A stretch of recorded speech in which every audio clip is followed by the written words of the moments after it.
Napapanood ko sila, siyempre, like ko naman pinapanood.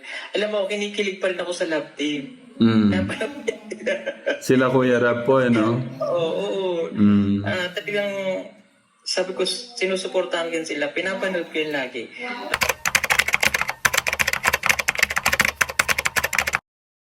So yun, good morning, good afternoon, and good evening po muli mga kalingap. Ito muli ang inyong lingkod, Batang Elio po ano.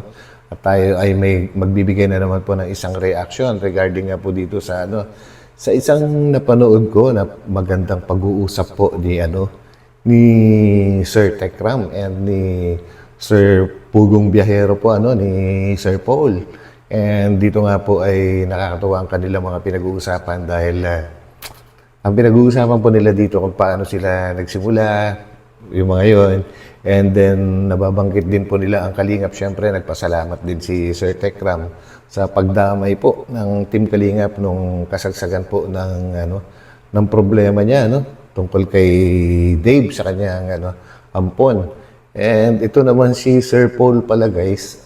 Actually, ininong yata ito ni Rabay, kung di ako nagkakamali, Itong si Pugong Biyahero. And nabanggit niya dito na talaga sumusuporta din siya sa Kalingap. Ang pinakaano niya dito is kinikilig daw siya, guys, sa Love Team. So yun, pinanonood daw niya. So nakakatuwa naman na malaman na nagsusuportahan itong mga sikat na mga charity vloggers po, And napakaganda po ng advice ni Pugong Biyahero para sa lahat po ng mga beneficiaries, at yan ay malalaman din natin mamaya, yun. So, samahan po ninyo ako, guys, na bigyan po ng reaction ito. So, let's go. Tuloy na natin to. Cause I don't give a fuck what you say. Ang ating Kuya Salamat Paul. po. Thank you. Never ba ako nalimutan? Oo naman, Kuya Paul. Sabi ko nga, dapat yung pasasalamat sa mga tao, maliit o malaki, habang buhay na pasasalamat yan. Ibig sabihin, nandun yung paglingon lagi kung ano yung mga nakaraan. Yun yung tinuturo ko sa mga anak ko eh. Hindi ko ba alam bakit nakalimutan yata yung paglingon sa... Oo, ganyan din. Si Dave. Ganyan din eh, di ba? May, ilang beses na pero wala eh. Pero, Yung po ba? Kasi yun, napakahalaga po nun eh, yung pagtanaw po ba ng Tama yun. kung ano yung nagawa ng isang tao. Sabi ko, maliit na bagay, pero habang buhay mo dapat na pasasalamatan yun o pagtanaw sa tao na gumawa sa'yo ng kabutihan. Tama yun, guys. And may kwento ko lang, guys, kasi dati, mas nauna yatang nagkaroon ng programa itong dalawa, si Sir Tekram, tsaka si Sir Paul po, si Pugong Biyahero. Actually, hindi pa ako reactor dati ng Kalingap, and actually, hindi pa ako reactor kahit saan po, Kumbaga, wala pa ako YouTube channel. Talagang napapanood ko na ang Pugong Biyahero. And isa sa mga nasubaybayan ko dati, naumpisan ko yung magpinsan na ginawa niyang pinag-aral niya dito sa Laguna po yata or Metro Manila po, si Maylin.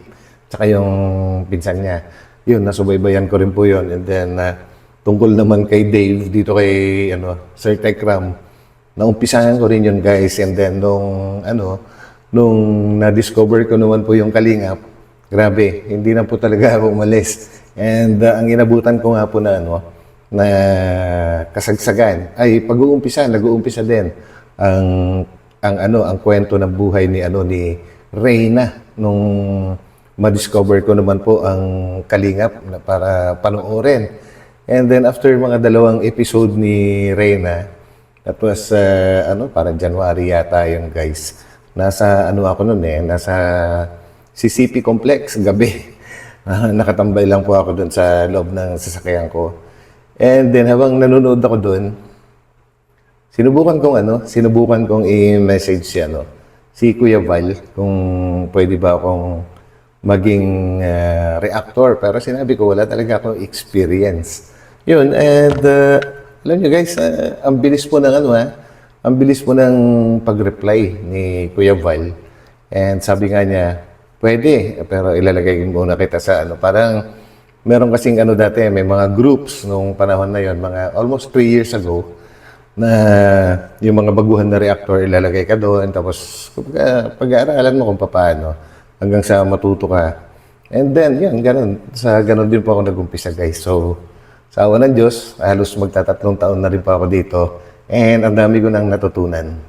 Salamat kay Kuya Val. Thank you so much po. Binigyan mo ako ng pagkakataon na matuto pagdating po sa social media. Thank you so much, Kuya Val. Ilang taon na ba siya ngayon? 18 po siya nung June 12. 18 na pala siya. Muna siya mag-ataka, Diyos ko po. Kaso ano po, yung mga kasama po niya, mga ninong niya, okay po sa kanila na gano'n. Lumaki yung mata ni Kuya Paul. Kuya Paul, hindi ko na ano to kasi masyado ka nang maabala. Basta Kuya Paul, ingat po kayo lagi dyan, ha? Basta Kuya Paul, hindi man kita nakakamusta, lagi po kayo nandito. Salamat, Kuya. Thank you. Nanatili tayong magkaibigan. Yung, Man. Yan, Kuya. hindi ko makakalimutan yung yung sinabi niyo sa akin noon na basta nagsimula tayo sa vlogging.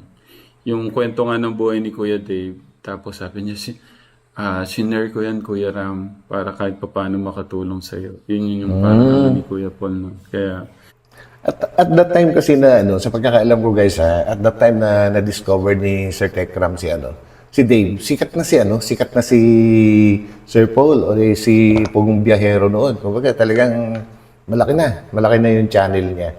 So yun guys, and sa pagkakaalam ko din, kung di ako nagkakamali, si Sir Tekram naman po, nag-umpisa siyang nakilala ng todo-todo doon kay Dave sa pagkaka-discover nga po niya sa palengke bilang isang kargador, and then binalikan niya ulit, and then ang napanood ko nun is pinuntahan niya sa tirahan nila sa squatter, and kinausap nga po yung family para sabihin yung plano. So yun. at nakita ko yung niya, yung saya, yung parang masaya siya kung ano yung magandang nangyayari sa kapwa niya. Kaya yun po yung nagustuhan ko sa inyo nun. Thank you. Sana one time magkita tayo dun sa Doon po sa Jones Bridge, so kaya po sa Ano yung park ulit? Yung may yung park ko? sa sa City Hall. Oo, yung sa Palag Racing. Di ba doon? Oo. Sus ko, ba yun? Nalimutan ko na. Nandun po yung ni Jose Rizal Oo. Ay, yung mini park doon sa may tabi ng City Hall ng Manila. Magkita-kita. Nga, Tapos, kaya lang, busy ho kayo Hindi, okay lang basta may para dyan kasi hanapan natin ng schedule lang. Kuya Paul, ano pala? Grabe guys, willing na willing makipagkita si Pugong Biyahero kahit busy siya. And dati pa ay nagsiset na rin sila ng meeting ni na Kalinga Prab, kaya lang talagang hindi matuloy-tuloy guys, kasi alam naman natin na itong mga charity vloggers ay talagang grabe yung pagiging busy nila, no? Buhay ulit. Ayun siya, Ayan. Okay. So, yung aral ng buhay.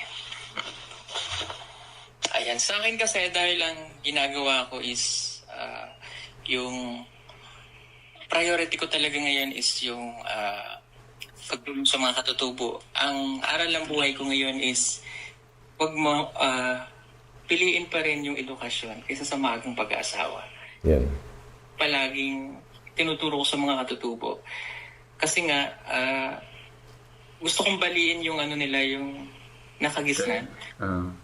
Kasi pagbata pa lang, imiminyo na o ibuboya, nasa kultura nila. Pero ngayon, tinatanggal na yun. So, paunti-unting, yun ang gusto kong matanggal na sa kanila. Kasi, ang importante pa rin yung edukasyon. Kasi ayokong lumaki yung mga katutubo na lumalaki yung populasyon nila, nagbabago yung takbo ng pamumuhay, umuunlad ang bawat isa, pero hanggang ngayon ay iwan pa rin sila. nakikita kong solusyon is edukasyon. So, wag mo nang mag-aasawa. Yeah. Yun yung ang sinasabi. Minsan, Grabe, no? Grabe po yung ginagawa ni Sir Paul. As in, isang buong malaking community po yun na pilit niyang binabago yung kanilang tradisyon.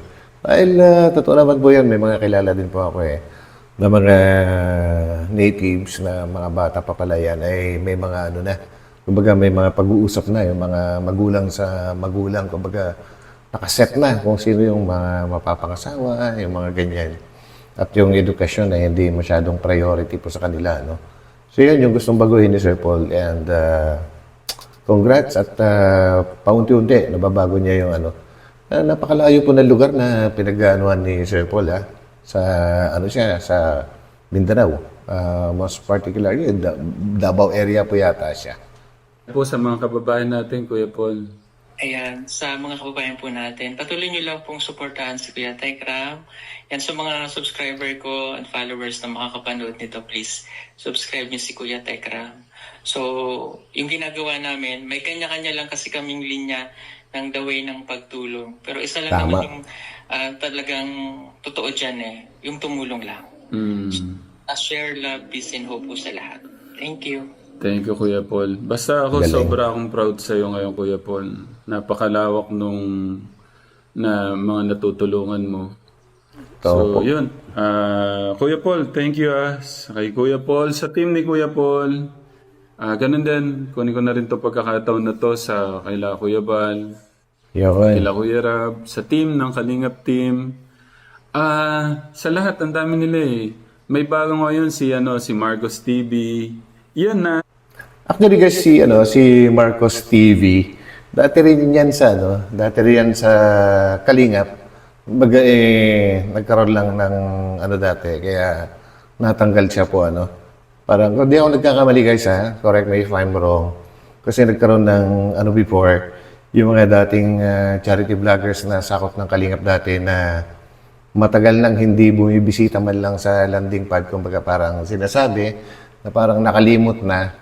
Ayun, so natanggal po sila. Yun yata yung pinaka main reason. And please correct me if I'm wrong. Opo. Ano mo yan, Kuya Paul? Nagustuhan ko yung nun, paano siya daw na magsalita.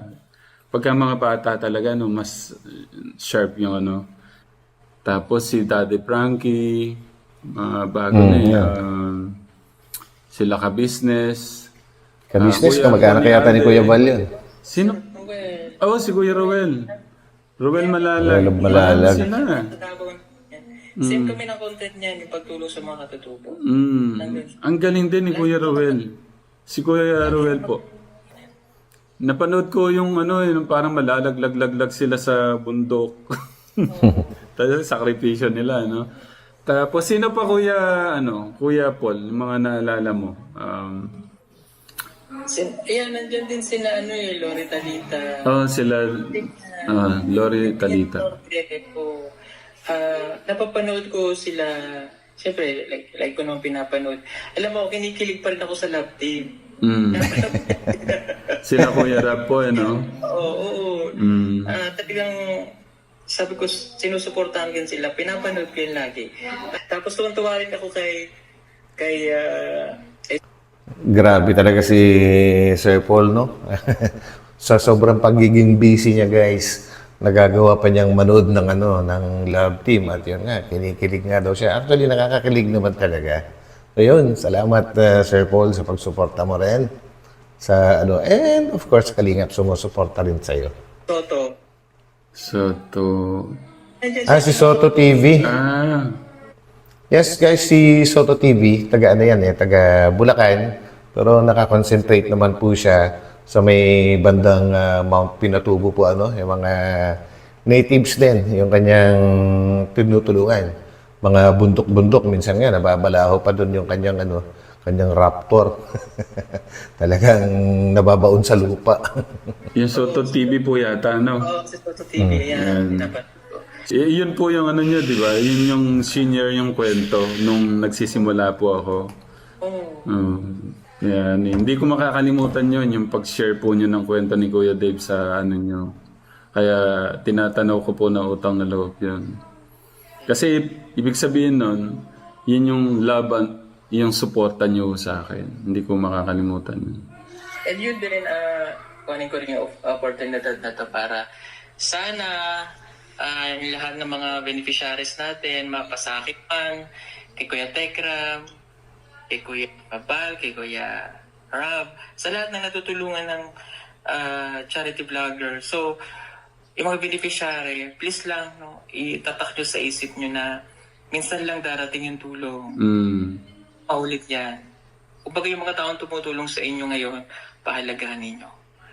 Sa amin, ako, ang mission ko talaga, mapatapos sila, mapag-graduate. Lahat ng scholar ko, sa dami nila, patulungan lang namin kayong makapag-aral, makagraduate. Kahit di nyo na ako balikan, kahit di nyo na kami balikan. Importante kayo, matapos nyo lang yan. Hindi na kami maghahangad ng kapalit. Kaya, please lang, sa mga beneficiaries, huwag nyong sayangin ang tulong. Grabe guys, no? Kumbaga, ang ano, halos pare-parehas sila lahat na mga charity vloggers na malalaking channel po, ano? Isa lang yung kanilang hangarin. And napakaganda po nung advice ni Sir Paul na pahalagahan lahat ng mga beneficiaries, sana'y pahalagahan nila yung tulong dahil minsan lang daw yan mangyari. Kumbaga, pero hindi pa rin nawawala guys, hindi pa rin nawawala. Meron pa rin mangilan-ngilan na talagang hindi marunong magpahalaga at mga nasisilaw sa offer ng iba. Ganon, kumbaga, nawawakwak. So yan, ganon po yung nagiging problema minsan. Kukunin ko na rin itong pagkakataon na to sa lahat po ng mga co-vloggers po namin. Salamat po sa pagpapaabot po ng pagmamahal ng ating Diyos sa mga kababayan natin. Lahat po ng mga nabanggit po namin kanina, ingatan nyo rin po yung mga sarili nyo para mas matagalo natin ito magawa. Na yung pagpapaabot ng pagmamahal ng ating Diyos. Pinakamahalaga na pwede ho nating maitulong sa mga kababayan natin Tekram. Number 1, may connect ko sila kay God. Number 1 po yun. Kaya, yun. Thank you sa love and support. Tapos, kukunin ko na rin ito pagkakataon na to na yung suporta po ng Kalingap team, itong mga nakaraan. Maraming salamat po Kuya Bal, kay Kuya Ponil, Kuya July Ponil, kay sa lahat ng kay Tita Michelle Japina, tapos kay Tita Brenda Super Nanay, Tita Ma'am si Marie at marami pang iba. Maraming salamat mga kategram. Yun lang. So yun guys, no? Thank you. Dahil sinamahan po ninyo ako dito guys, no? Natutuwa lang po kasi kaya ako binigyan ng reaction. Actually, first time kong mag-reaction kay Sir Tekram. Dahil sa solid kalingap nga po. Pero hindi naman na po siya naiba kahit sino Kuya Vile, kahit sina Kalingap Rab, ay sumusuporta naman po sa kanila. So, why not na kami mga reactor ay sumuporta din, di ba? So yun guys, at ang dami po natin natutunan ngayon regarding nga po sa advice ni Pugong Biyahero sa mga beneficiaries. Napakaganda. And dito rin nalaman natin na sumusuporta din siya sa love team at kinikilig-kilig pa, So yun guys, and alam ko si Sir Tekram, rin yan kilala din niya yung EDC na may napanood din ako sa kanya before na vlog niya na tungkol na banggit nga po yung EDC. So yun guys, at hanggang dito na lang ulit. Magkita-kita po tayo ulit sa aking susunod na upload po. So muli, magkita-kita tayo ulit. Bye-bye po muna. Pansamantala.